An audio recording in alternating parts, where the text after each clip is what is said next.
Welcome to the Curate Your Life podcast with Temetria, where we focus on curating the life you've been dreaming of, one goal at a time. Hey, y'all. I am on location in Wisconsin, and it has been snowing here for several days. It is so pretty. I love it. It's gorgeous. I'm from Texas. This is not a normal thing for me. So I think it snowed Monday, probably 4 or 5 inches, and then another day, a few inches, and then it's Friday overnight to Saturday. Well, Friday it snowed pretty much all day. And today is Saturday that I'm recording this, and it is still snowing a little bit outside, but the sun's starting to come out. Things are starting to let up. I think they are predicting that the snowfall will be over midday later on today. But I have been working here in my lovely guest room at my friend's home, and I have a window right here that looks out to the neighbor's house and their yard and their driveway. And there's been a lot of activity because with this amount of snow, they have to clear the streets and the driveways and the sidewalks and things like that. Now, if I were home in Texas and this were going on, we'd be shut down. Actually, it kind of is. They're getting ready for a big cold front, maybe some precip, and if it dips below 32 and we have any type of precipitation, we're done. We are staying at home. A friend posted on Facebook the shelves in the grocery store, they're empty because evidently us Texans need all the supplies in case, while we have to sit inside for 2 days to let the temperatures get back to normal. Anyway, I'm in Wisconsin. They're equipped for it. They know what to do. They handle it better. And so I was sitting here yesterday. Yesterday was Friday, and it was the big snow day. Snowed all day. But I was sitting here, and I noticed that our friend next door, I'm at my best friend's house, and we have friends that live next door. Our friend next door was out snow blowing and clearing his driveway and his sidewalk. But as he was going, the snow was still coming down pretty heavy. And had I not been paying attention and knew and watching him snow blow, shovel, let's say shovel because snow blowing is gonna be, I'm gonna say that a lot, but clearing a path on the driveway, had I not been watching him and understanding what he was doing, if I just looked out there, it would have looked like he hadn't really done anything because the snow was coming down and covering what he was doing pretty much right away. Not now, he probably started, it was probably about 3 inches of snow. And as he was clearing, it would just cover, right? You couldn't see their driveway. You couldn't see the sidewalk. So he did the driveway. He did the sidewalk. He came back. He did the driveway again. He was probably out there for an hour, and he just kept clearing and blowing the snow away as it was coming down. And I thought about it, and somebody might think, why not wait until it stopped snowing to do that? But had he waited, it would have piled up and it would have been 12 inches or more. And it would have been so hard because evidently this is wet, heavy snow. It's not the fluffy stuff. And it would have been just a lot harder to clear that out, to blow that away. So he went out there knowing that it was still snowing and he was going to have to do it again, probably a couple of times yesterday. And he was out here first thing this morning doing it again. And I had another friend comment on a picture that I posted of the snow. He lives not far from here, and he said he had been out 3 times yesterday, and this is about midday or late afternoon.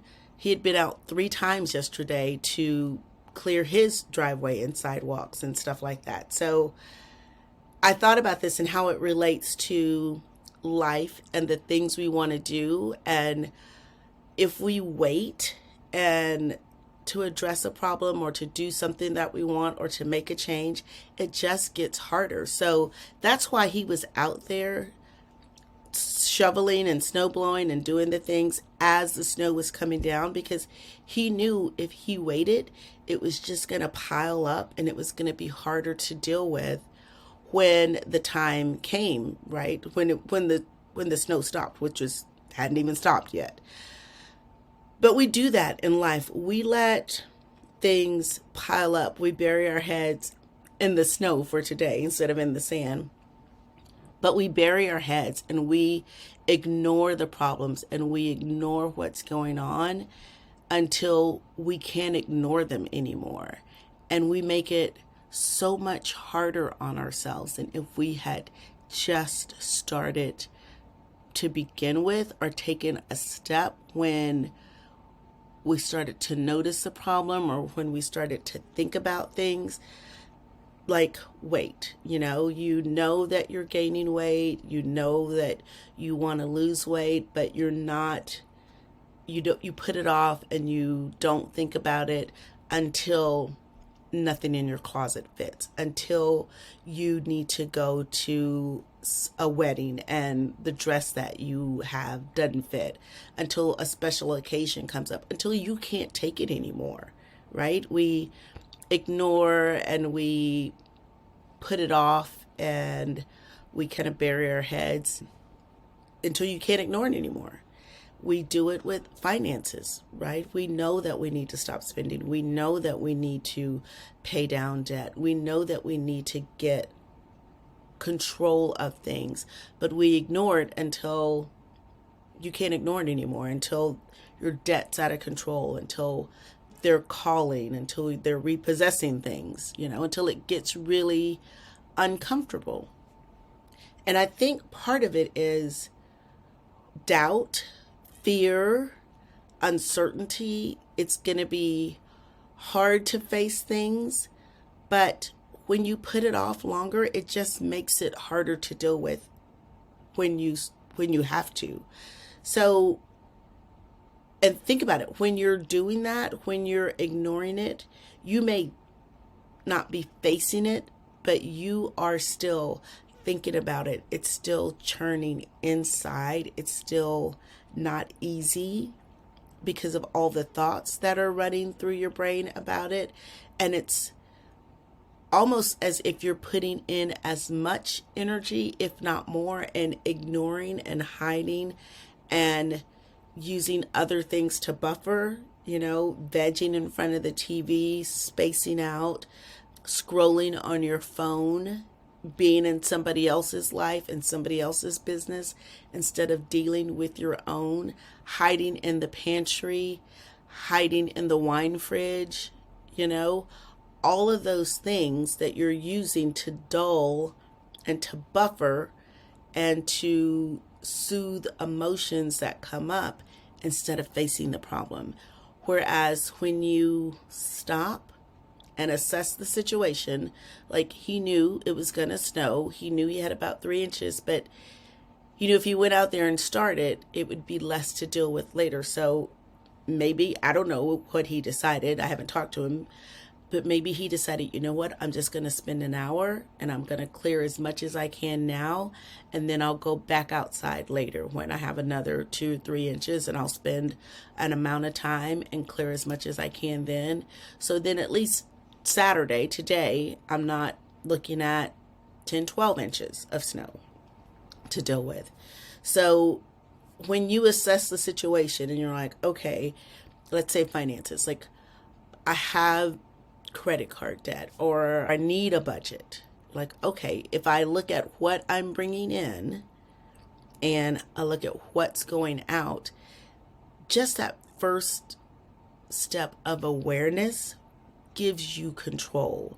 But when you don't know what's going out versus what you're bringing in and how that lines up, you can't do anything about it, right? If you see that you have a whole lot more going out than you're bringing in, then the answer may be you may decide to get a part-time job. You may decide to slash your spending, cut your spending. I shouldn't be dramatic when say slash.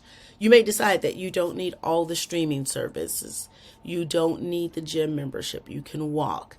You can cook more at home. You can make those decisions from a place of power and not from desperation, right? When you stop and look at the situation, when you notice that your pants are feeling a little tight, you can make the decision maybe to move more, maybe to get more veggies into your diet, maybe cut down to 1 or 2 desserts a week, whatever, to start to control your weight before the pants don't fit at all. Like, face the fact that, okay, they're a little bit tight. What can I do? What steps can I take to lose weight, to fit into the pants, so I don't get to the situation where they don't fit and the other pairs of pants don't fit, and I'm standing in the closet on Monday morning with nothing to wear to work. Another example is, think about the house. Think about when you've let the house get out of control and you haven't dusted or vacuumed or just general upkeep, and all of a sudden you have company coming and you have to do it all.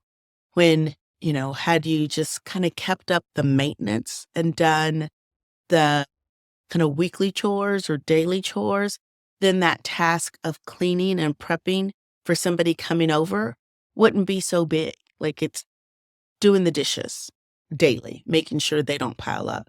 It's running the vacuum every now and then, instead of having to do a whole house clean because Aunt Martha's coming for a visit. But it's being willing to be uncomfortable, which you're already probably uncomfortable thinking about it and pushing it down and letting it build up inside, as opposed to being uncomfortable facing it, feeling the emotions that go with it, dealing with what comes up, dealing with the self-talk of I should have, or I wish I hadn't waited so long, or how did I get here? Like, you answer those questions, you deal with that, you sit with the uncomfortableness, you answer the questions, but don't beat yourself up. If you come at it from a place of, okay, this is where I am, this is just the facts, I can't do anything about the past, so I'm not going to beat myself up about the past. I'm just going to start now, take my next best action, and move forward. If you come at it from that place and you don't pile on to the fact that you're in whatever situation with negative self-talk, it's a lot easier. Because I think that's one of the things that holds us back. Now that we're facing this, we have to face ourselves and we're going to beat ourselves up about it. What would you do for a friend? Like, if you had a friend who came to you and said, look, I let this situation get out of control, would you berate them? Probably not. You'd probably ask them, okay, well, how can I support you? What do you want to do? What is your plan? Let's talk it through. So if you could do that for yourself and not pile on judgment, it would make it easier to start to take those steps, to take action and not wait until you can't wait anymore. So think about that. If you're in a situation where you know something needs to change, but you have been hesitant to start to take the actions, sit down, give yourself some space and think about why you've been hesitating. And ask yourself, what is one thing that I can do now that will start to move me toward the direction that I want, that will start to move me toward a solution? It really is that simple.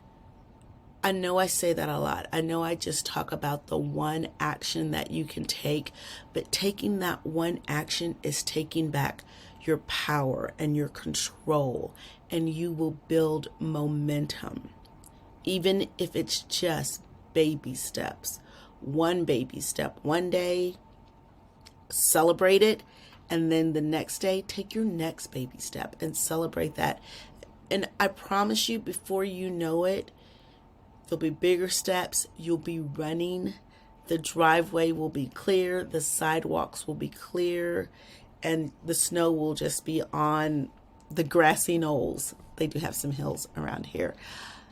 But I really want you to think about that. Like, what is one thing that I can do that's going to move me toward the goal that I want, or that's going to help me get past a situation that you may be in? It could just be having one piece of bread when you're out at dinner instead of two. That is an action. That is enough. That is a step in the right direction. It could be taking all of the change out of your purse. We don't really use cash anymore, but taking all the change out of your purse and starting to put it in a change jar.